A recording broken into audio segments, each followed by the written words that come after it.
Many young footballers dream to make it big as a pro player. Unfortunately, that doesn't happen in the majority of times. However, there was a young guy in France who didn't give up on his dreams despite being banned by his own dad from playing football, who was ashamed of how bad he was. He did absolutely everything in his power and beyond to live out his dream, and for a while, he almost did. Today, I'm going to tell you a story about a man who probably played worse than you do and almost competed in the Champions League. Ladies and gentlemen, this is the incredible story of Gregoire Akcelrod. Gregoire Sébastien Akcelrod was born in September 17, 1982 in a town close to Paris called Saint-Germain-en-Laye. Ever since he was a child, he was always in love with football, and by the time he was 10, he played his first match in front of his dad. Unfortunately, the poor kid lost, as he and his team faced a way stronger side who beat him 4-0.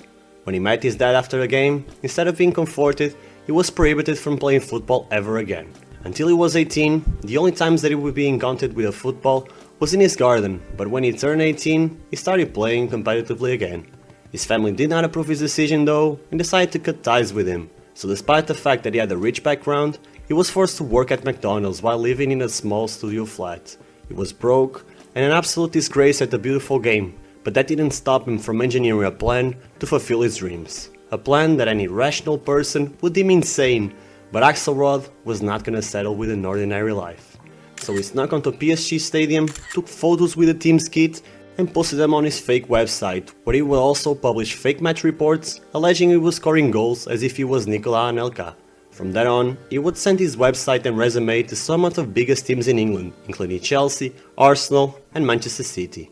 He was rejected by all of them except for Swindon Town, a team from England's third tier at the time. Swindon gave him a chance, but he was so out of shape and tactically lost that when the goalkeeper hit him with a long ball, instead of heading it, he received it square in his face.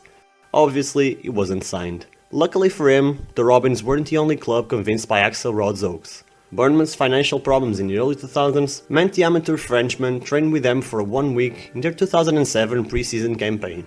Akcelrod even scored for the team in a friendly, which led to Swindon returning for him later that pre-season, giving him another opportunity that the Frenchman took with all he had. He scored 2 goals, and the Swindon fans loved him, but the new manager Paul Sturrock still wouldn't sign him. Then, impressed by the 2-goal display, Norwich came knocking on his door. However, another poor performance in a friendly would lead to another rejection. 2 years later, in 2009, his big break would come, and his dream of playing Champions League looked like it would finally turn into a reality. Against all odds, CSKA Sofia asked Akcelrod to train with them, and only a couple of hours later decided they wanted to sign him on a 3-year contract worth £15,000 a month. He immediately signed the contract, and the club took photos of him with the official kit, announcing the new player on their website. This was it. Akcelrod was on top of the world, and his dream of playing Champions League football would finally come to life. All his sacrifices and hardships had finally paid off. Or did they? Intrigued by the new signing, the CSKA Sofia supporters went online and asked PSG fans what they thought about Greg Akcelrod.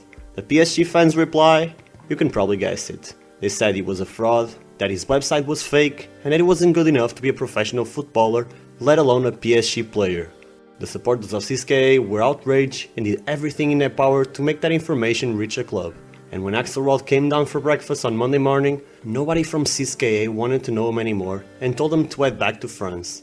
Just like that, his dream was over. Not all was bad though, as he actually finished his career playing the top division in Canada, and his story would motivate many players to follow their dreams.